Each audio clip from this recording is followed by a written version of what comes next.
From the UNC Hussman School of Journalism and Media, connecting Carolina's campus and community, this is Carolina Week.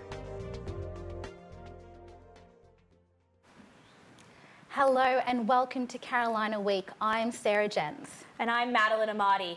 Right now, the university is recommending that students take shelter as there's currently a severe thunderstorm warning in effect until 12:15. There's also a tornado watch in effect for Orange County until 1 p.m. And initially, there was supposed to be a siren warning drill today, but that has been postponed to tomorrow.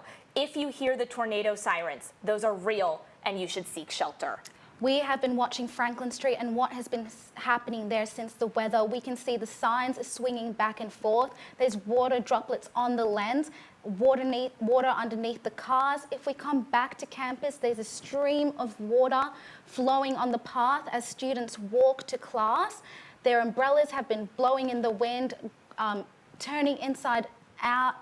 But students are still going to class, but it is recommended if you don't have to be outside to stay indoors. That's right, Sarah, and we've seen students taking shelter right outside of our studio underneath the awning. You can see one student walking by with their umbrella flipping inside out right there in front of us.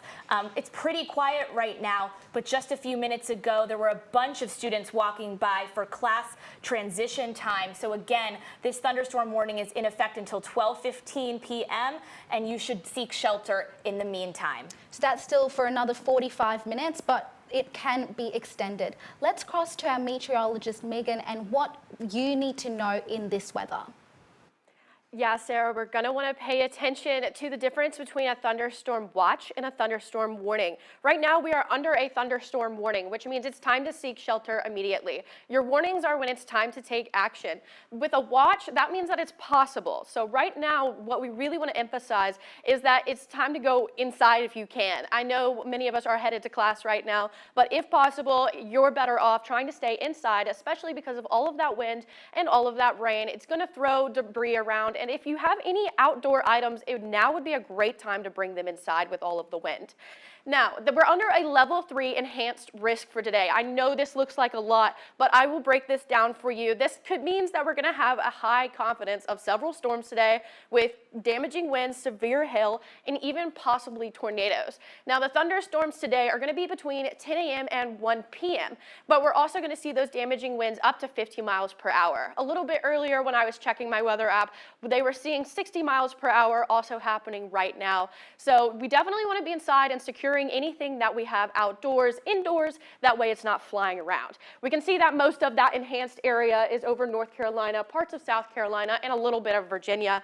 And then our other areas have slight risks, but for our area, we want to be paying attention to that. Now, we're under a tornado watch right now, like I just went through before. Your watch is what the conditions are possible. Right now, we want to make sure that we are paying attention to where our best place in our home to be. That would be on the bottom floor, on the most interior place in your home, away from any windows, and we don't want to be outdoors at all if we are moving towards a tornado warning. A tornado warning means it's happening or it's about to happen, and that is when you need to seek shelter.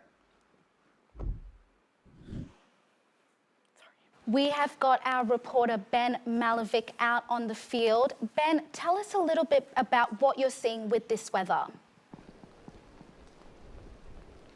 Yeah, thanks, Sarah. I'm out here just outside of the Student Union where it's actually slowed down with the rain. Maybe 10 minutes ago, the rain was much stronger, coming down much heavier. We can have a good judgment of how much rain there really was behind me with the pit, which usually fills up a lot when the rain is strong. Operations are still continuing here on campus as normal for the most part. We've seen a couple tour groups walk by so far today, but later in the day, the baseball game, which was supposed to happen against Charleston, got postponed to a later day. In terms of the wind, it's actually died down. It was really bad earlier this morning. I actually was woken up at about 4:30 a.m. with wind whistling outside of my window, but it's since calmed down and the rain is coming straight down as opposed to scattering all over the brick here in the Union. That's about all I have outside. I'm going to try and go inside. Like you guys said, the best thing Tar Heels can do today is just to stay dry. Thank you so much, Ben. And again, stay tuned for more updates on these storms. A reminder that the university sent out an Alert Carolina, and we are under an extreme thunderstorm warning until 12:15 p.m. Please seek shelter if you are able to. And this storm has caused us to postpone the siren test that was initially supposed to occur today. It will now happen tomorrow between 11 a.m. and 1 p.m. Those signed up to receive alerts should receive a message, and the outdoor sirens will sound on campus. The university said in an email that no further action will be needed. If you hear those sirens today, we want to remind you that those are real and you should take shelter. Continue to monitor the weather and stay safe. So we'll move on to our next story. Smoke and fire still cover parts of North and South Carolina as the battle against the forest fires continue. This map from the North Carolina Forest Service shows the 166 fires burning across the state in the past 2 weeks, of which about 34 are not yet 100% contained. There was one in Orange County Sunday, northeast of Hillsborough, but that one is now at 100% control. The National Weather Service said the incoming storms will only make fighting these fires harder. The Carolina Forest Fire has burned over 5,000 acres in South Carolina so far. Almost 500 acres have burned in North Carolina as well. The U.S. Forest Service has warned against burning outdoors and said to stay on top of restrictions. There are now 25% tariffs on all goods imported from Mexico and Canada, according to the White House.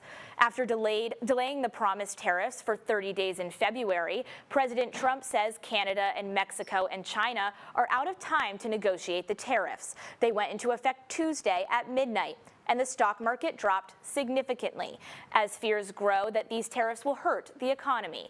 Canada and Mexico's leaders have spoken out against the tariffs. Trump says they are meant to regulate the flow of fentanyl across the border. People around the country are protesting some of the changes in the federal government. I was at the People's Movement protest in Chapel Hill, where people marched, carried signs, and sang songs. So now you pissed off Grandma.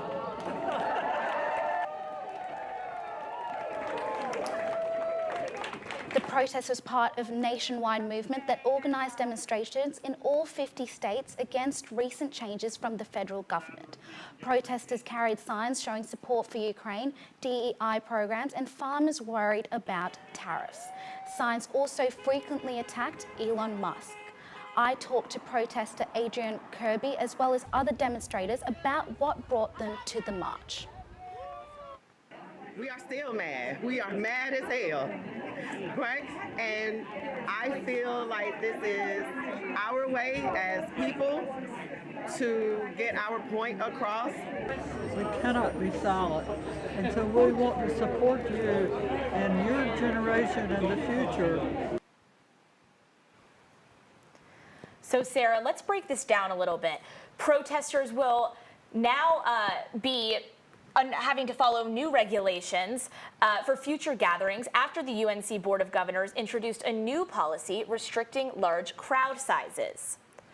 The new policy describes allowed crowd sizes as, quote, a size set by the campus administration and the appropriate campus safety official. On top of that, the administration must receive a warning about any such gathering and its intent 36 hours prior to the meeting. The policy comes after large demonstrations last spring and fall disrupted regularly scheduled operations and led to vandalism in buildings. Now let's swap to a live shot of what's happening with the weather outside. You can still see it's raining, heavy winds, and people have stopped walking to classes. There's not as many pedestrians on the path to classes right outside our studio.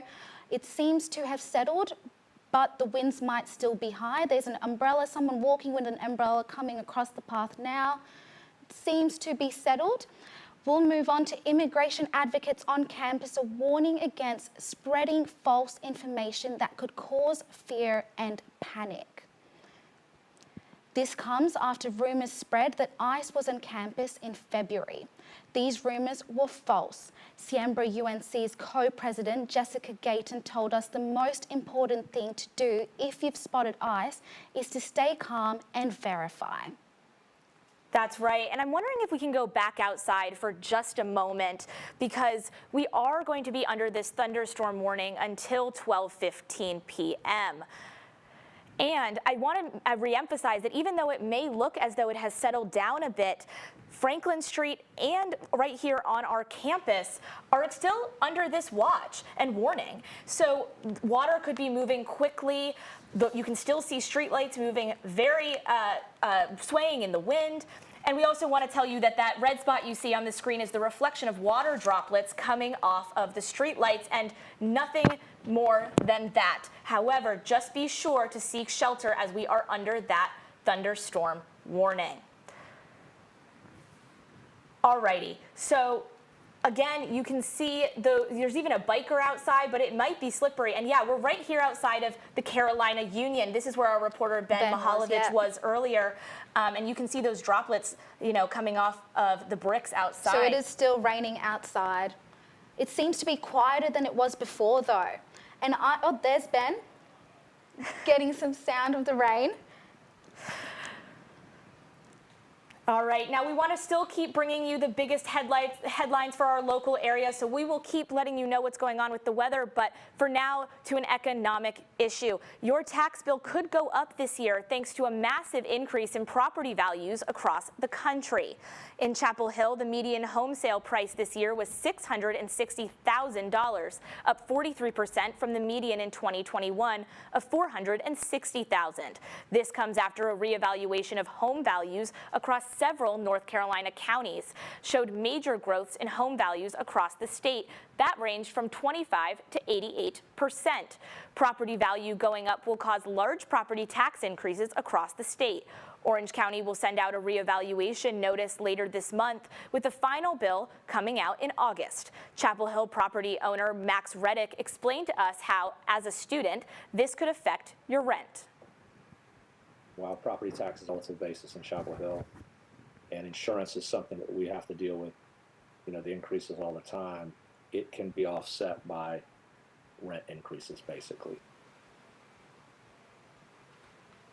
All right, Sarah, so if you disagree with your property's assessment, there's actually something you can do. You can appeal it until July 31st. All right, so we saw Franklin Street earlier, but fans are hoping it looks a little different on Saturday after the Duke game. They're eagerly awaiting the UNC Duke men's basketball game on Saturday. I talked to some Franklin Street business owners who told us that rivalry means revenue. Athletic wear, Duke blue, and basketball. But make no mistake, this isn't Durham, and what you see is actually a magical misspelling. No, that's actually the correct way of spelling Duke, D-O-O-K. In Chapel Hill, Madeline Amati, Carolina Week. Executive Director of the Downtown Chapel Hill Partnership, Jerry Lynn Schulke, wrote in an email statement that given UNC's recent success, fans will, quote, come out in droves leading up to Saturday. Now, if we switch to the back of the Union, where we've got a camera set up, and see what's happening with the weather. We've still got that heavy rain. It looks like some sort of spray is happening on the side. There's still not as many people out there.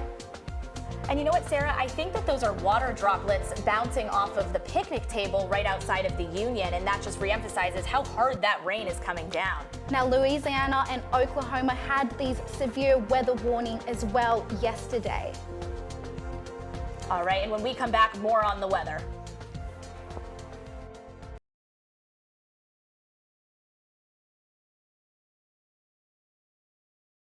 Live from WRAL News headquarters in Raleigh, your #1 source for local news. WRAL News, coverage you can count on.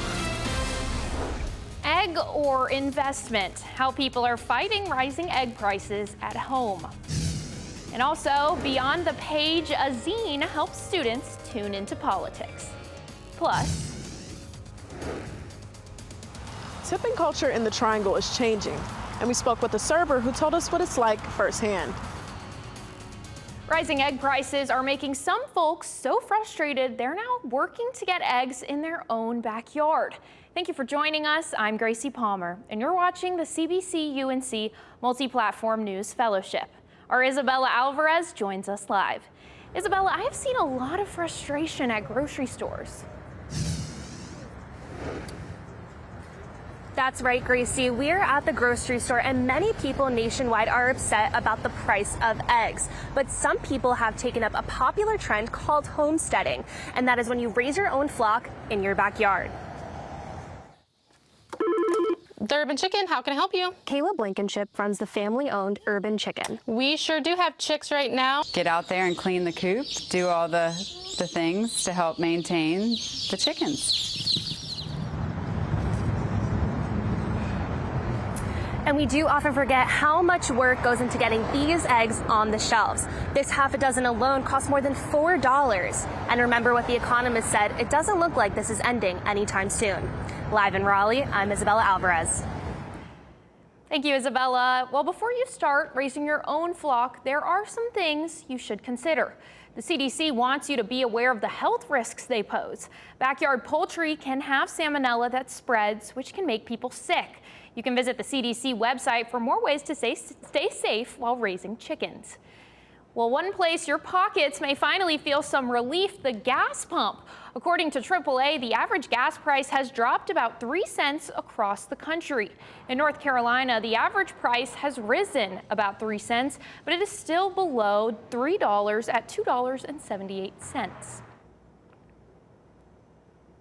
Rising housing prices are creating struggles for nearly 47% of Wake County renters, according to the North Carolina Housing Coalition. The group says that the average cost of a 2-bedroom apartment has risen 17%. This rise is partially due to the quick growth of cities like Raleigh, and even as nonprofits like CASA help families in need, officials like Wake County's deputy housing director say the demand is persistent. And covering Cumberland County, if you own property and think it was valued incorrectly, next Monday is the deadline to file an appeal. To appeal, you must have an updated property description or a recent appraisal. Appeals can be submitted at the Braswell Courthouse in Fayetteville or sent to the Cumberland Tax Administration. The ACLU of North Carolina is launching a project that's the first of its kind. It's designed to capture what young people are feeling in this moment of political change. WRAL's Linda Cuckoo joins us live with more. Linda, they're doing this with something called a zine. That's right, Gracie. Zines are short for magazines. There are no real rules to zine making. It can be visual, it can have text. All it needs to do is express the artist's ideas. The ACLU of North Carolina is calling this one The Future Echoes. The Future Echoes is letting young Americans express themselves, from racial justice to reproductive rights. They associate politics as like a dirty word, but politics isn't dirty. It affects all of us, no matter if you think it or perceive it or not. Anyone under the age of 25 can submit their art to the ACLU of North Carolina website to be included in their next zine. I'm Linda Cuckoo, live in Raleigh. A significant factor in how these young voters make decisions, increasing nervousness about the economy. According to a survey from the University of Michigan, consumer sentiment is at its lowest since the end of November. This is a significant drop since it was at its highest in months in December. Companies have faced uncertainty as the Trump administration has repeatedly rolled out and postponed tariffs on foreign goods. These have led to concerns about inflation and a possible recession. Recent changes to the Department of Education have also driven some people to literally lay on the horn. Demonstrators went to the agency's headquarters in Washington, D.C. to show their disapproval of Trump's plans to dismantle it. 20 states and D.C. have also filed a lawsuit against the Trump administration. The lawsuit alleges that the mass layoffs are part of an unlawful plan to gut the agency. Closer to home, Duke University is one of 45 universities under federal investigation for violating the Civil Rights Act of 1964. The 45 schools are under investigation for their partnership with the PhD project. The Department of Education alleged that the nonprofit limits eligibility based on the race of participants. This nonprofit organization says it is focused on providing postgraduate opportunities for business students. Any school found to have violated the Civil Rights Act could lose federal funding. All North Carolina school districts will have to create a uniform cell phone policy, according to a bill passed by the Senate. The bill is aimed at limiting distractions for students during the school day. It has support from legislators on both sides of the aisle. Some districts and individual schools already have a policy in place. Honestly, we're in a really good place here because our current policy, the Student Code of Conduct that I just mentioned, aligns pretty closely with what's coming through the pipeline. The bill must still be voted on by the House of Representatives to become law. Meredith College is launching a new nursing program this fall to address the state's urgent need for healthcare workers. Meredith's program will help offset the drop-in nurses that first started during the COVID-19 pandemic. According to experts from North Carolina Health News, the state will need more than 12,000 new registered nurses by 2033. And the Carolina Hurricanes are donating $1 million to help Helene recovery efforts in western North Carolina. The team announced that $450,000 will be split between 6 groups. The organizations will rebuild playgrounds, parks, as well as a nonprofit supporting homeless youth in Henderson County. This is in addition to the $630,000 the team has already donated to help rebuild the area. And to tip or not to tip, how customers' choices to pay affects employees. And scoring big with basketball, how local businesses hope to cash in on the NCAA tournament.